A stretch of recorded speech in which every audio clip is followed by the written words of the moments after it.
காளி மகாதேவியின் அருள் கிடைத்தல். அந்த ஆண்டு ஆந்திராவில் மழையே பெய்யவில்லை. அதனால் ஏரி, குளம், குட்டை அனைத்தும் வறண்டு கிடந்தன. அதனால் விவசாயம் நடைபெறவில்லை.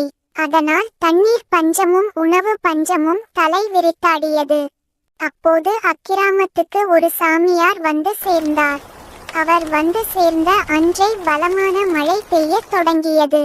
ஆறு, ஏரி, குளம், குட்டை எல்லாம் நிரம்பிவிட்டன. சாமியார் வந்ததன் காரணமாகத்தான் நல்ல மழை பெய்துள்ளது என்று எண்ணிய அவ்வூர் மக்கள் சாமியாரை வாயார புகழ்ந்து அவரை வணங்கி ஆசி பெற்றனர். இதை பார்த்து கொண்டிருந்த தெனாலி ராமன் கலகலவென நகைத்து கொண்டிருந்தான். இதை பார்த்த சாமியார் தெனாலிராமனை அருகில் அழைத்து, "தம்பி, நீ ஏன் சிரிக்கிறாய்?" என வினவினார். அதற்கு தெனாலிராமன், "மழை பெய்வதும் பெய்யாமல் போவதும் இறைவன் செயலே.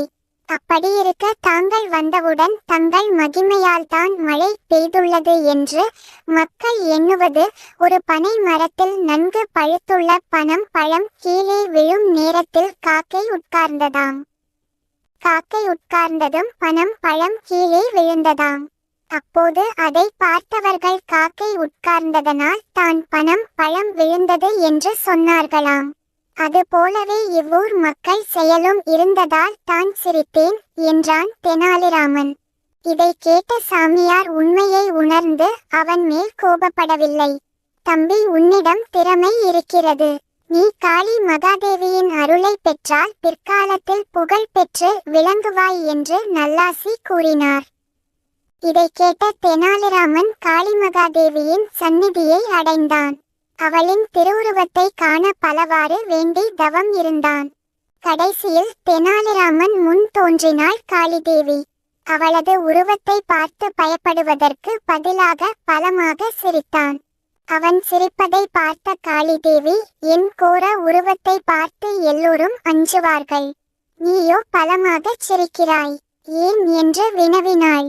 அதற்கு தெனாலிராமன், "எனக்கு சளி பிடித்தால் என்னுடைய ஒரு மூக்கை சிந்துவதற்கு என்னுடைய 2 கைகளே போதவில்லை.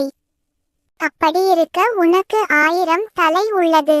ஆனால் கைகள் 2 பெற்றுள்ளாய். உனக்கு சளி பிடித்தால் 1000 மூக்கையும் எப்படி 2 கைகளால் சிந்துவாய் என்று எண்ணினேன். அதனால் எனக்கு சிரிப்பு வந்தது" என்றான். இதை கேட்டதும் காளிமகாதேவியே சிரித்து விட்டாள். "பின் மகனே, உன்னை ஆசீர்வதிக்கிறேன். பெரும் பேரும் புகழும் பெற்று திகழ்வாய். உனக்கு கஷ்டம் நேரும் போதெல்லாம் என்னை நினை. உனக்கு உதவி செய்கிறேன்" எனக் கூறி மறைந்தாள் காளிதேவி.